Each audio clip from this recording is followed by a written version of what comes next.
সুপ্রিয় দর্শক, আজকে আমরা সমসাময়িক গুরুত্বপূর্ণ একটি বিষয় নিয়ে কথা বলবো। বর্তমান সময়ে সারা দেশে তোলপাড় শুরু হয়েছে যে নারী সংস্কার কমিশনের যে রিপোর্ট প্রকাশিত হয়েছে সম্প্রতি, সেটা নিয়ে আজকে এই বিষয় নিয়ে কিছু কথা বলবো। নারী সম্প্রদায়ের জন্য সংস্কার দরকার, এই স্লোগানের আড়ালে তারা বাংলাদেশে এমন কিছু পশ্চিমা সভ্যতা চালু করতে চাচ্ছে যেটা আসলে ইসলামের সাথে সাংঘর্ষিক, যেটা মানুষের সাথে সাংঘর্ষিক।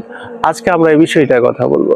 আপনি দেখেন, যেটা নারীদেরকে যৌনকর্মী স্বীকৃতি দেওয়ার যে প্রস্তাবনা তুলে দেওয়া হয়েছে, এটা কি কোনো সভ্য দেশের আচরণ হতে পারে? এটা কি কোনো সভ্য দেশের মধ্যে এই ধরনের কার্যকলাপ চলতে পারে? এবং এই একটা ভয়ঙ্কর একটা রূপরেখার মাধ্যমে এদেশে একটা পতিতাবৃত্তির একটা ক্ষেত্র তুলে ধরার মতো একটা প্রয়াস চালাচ্ছে। ভবিষ্যতে এই অস্থিরতা, বেহায়াপনা, বিভিন্ন যৌনকর্মের নামে সেটাকে একটা ইন্ডাস্ট্রি করার পরিকল্পনা রয়েছে, যেটা বাহির থেকে বিভিন্ন দেশ লক্ষ লক্ষ মিলিয়ন ডলার সেখানে ইনভেস্ট করবে, আর আমাদের সন্তানদেরকে, আমাদের মহিলাদেরকে, তাদেরকে সে পথে নিয়ে যাওয়ার একটা পায়তারা চলছে। এজন্য এই ধরনের কোনো কর্মকাণ্ড মুসলিম দেশে সেটা সম্ভব নয়, যেটা আমাদের ধর্মের সাথেও সাংঘর্ষিক, আমাদের সামাজিকতার সাথে সাংঘর্ষিক রয়েছে।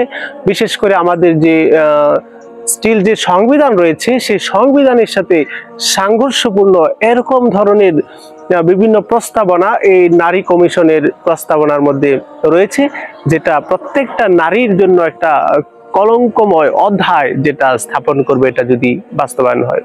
আরো কিছু বিষয় যেগুলো আছে, যেটা আপনারা জানেন সম্প্রতি সময়ে সেগুলো মানুষের সামনে উঠে এসেছে।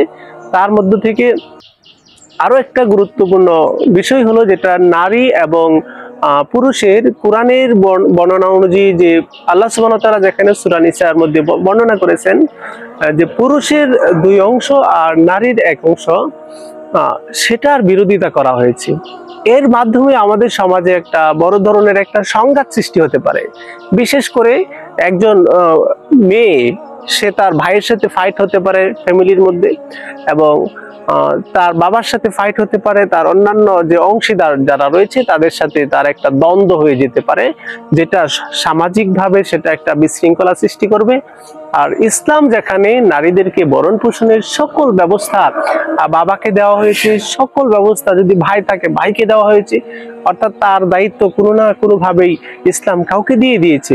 সুতরাং সেখানে সেই ইসলামের এই গুরুত্বপূর্ণ এত সুন্দর একটা সিস্টেমকে ভায়োলেশন সৃষ্টি করা, এটা আমাদের জন্য মোটেও কল্যাণ নিয়ে আসবে না। এজন্য আমরা এই ধরনের নারীদের এই ধরনের সংস্কার চাই না, আমরা নারীদের সংস্কার চাই। তবে এই ধরনের যেগুলো আমাদের ধর্মের সাথে সাংঘর্ষিক রয়েছে, যেগুলো আমাদের সমাজের সাথে, আমাদের সংস্কৃতির সাথে সাংঘর্ষিকতা রয়েছে, এই ধরনের সংস্কার গ্রহণ করার উদ্যোগ গ্রহণ করা উচিত নয়।